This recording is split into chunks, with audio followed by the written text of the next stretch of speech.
السلام علیکم پیارے بچوں، آج کی کہانی کا نام ہے اور چڑیاں اڑ گئیں۔ بچوں نے دیکھا کہ کمرے کے ایک روشن دان سے ایک چڑیا آئی اور ٹیوب لائٹ پر بیٹھ گئی، پھر اڑ کر چلی گئی۔ دوپہر تک 4 چڑیاں پھر آئیں، آ کر ٹیوب لائٹ پر بیٹھ گئیں، پھر باہر سے چاروں ٹنکا چونچ میں رکھ کر لاتی اور باہر جاتی۔ 3 دنوں تک چڑیاں اپنا گھونسلہ بناتی رہیں اور بچے ان کو توڑتے رہے۔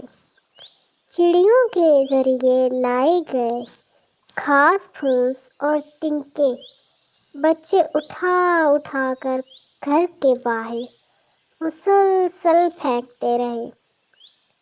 کئی دنوں تک بچوں اور چڑیوں کی یہ جنگ جاری رہی۔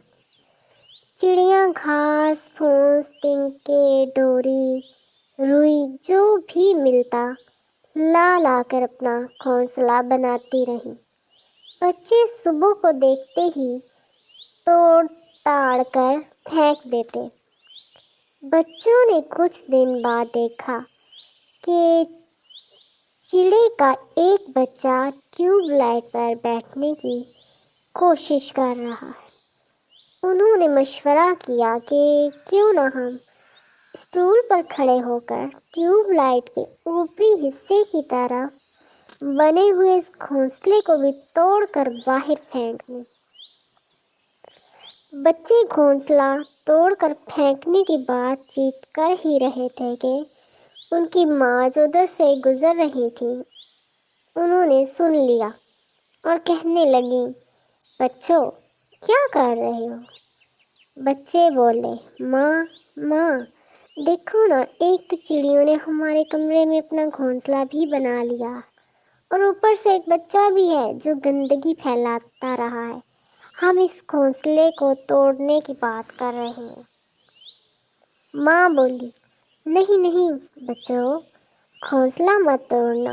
اگر چڑیا تمہارے گھر توڑ دے تو تمہیں کیسا لگے گا؟ بچوں نے ایک دوسرے کی طرف دیکھا، پھر بولے، ماں دیکھو نا، انہوں نے ہمارا کمرہ کتنا گندا کر دیا ہے، ہمارے بستر اور بیڈ پر بھی گندگی پھیلا دی ہے۔ ماں نے پیار سے بچوں کو دیکھا اور انہیں نرمی سے سمجھایا کہ دیکھو بچوں، جیسے میں تمہاری ماں ہوں ویسے ہی چڑیاں بھی اپنے بچوں کی ماں ہیں۔ اگر کوئی تمہیں پریشان کرے گا تو مجھے دکھ ہوگا، اور اگر کوئی تمہاری ماں کو پریشان کرے گا تو کیا تمہیں اچھا لگے گا؟ بچے بولے، نہیں ماں، آپ کو اگر کوئی تکلیف دے گا تو ہم اسے زندہ نہیں چھوڑیں گے۔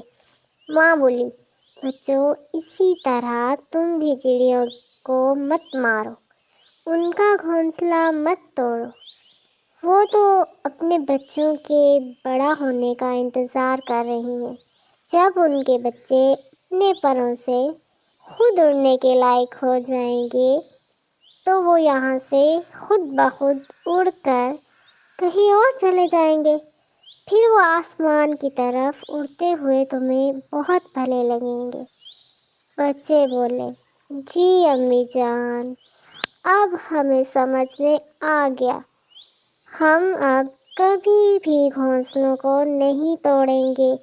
ماں نے خوش ہو کر بچوں کو پیار کیا، شاباش میرے لاڈلو، تم اسی طرح اچھی عادتیں اپنے اندر پیدا کرو۔ چند دنوں بعد چڑیا کے بچے بڑے ہو گئے اور کچھ دن اور گھونسلے میں رہنے کے بعد وہاں سے اڑ گئے۔ ماں نے یہ دیکھ کر کہا،